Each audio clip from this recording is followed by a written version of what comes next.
26 তারিখ রবিবার ঘূর্ণবার্তটি পরিপূর্ণরূপে তৈরি হয়ে যাবে এবং ভারতের উপকূলবর্তী অঞ্চলের দিকে অগ্রগামী হবে।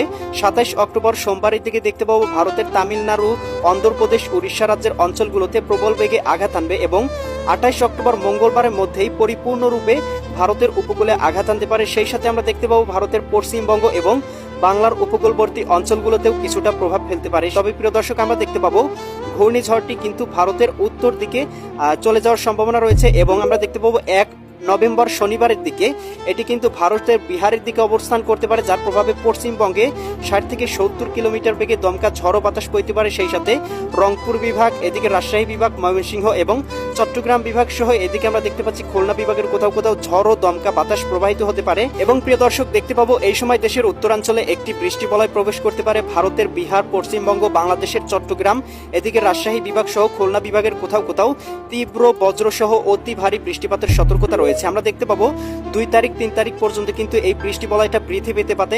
এদিকে রংপুর, গাইবান্ধা, কুড়িগ্রাম, নীলফামারী, লালমনিরহাট, দিনাজপুর, ঠাকুরগাঁও, পঞ্চগড় জেলাগুলোতে 25 থেকে 30 মিলিমিটার পর্যন্ত বৃষ্টিপাতের সম্ভাবনা রয়েছে। এদিকে আমরা দেখতে পাচ্ছি রাজশাহী, সিরাজগঞ্জ, বগুড়া, পাবনা, নাটোর, নওগাঁ, চাঁপাইনবাবগঞ্জ, জয়পুরহাট জেলাগুলোতেও 15 থেকে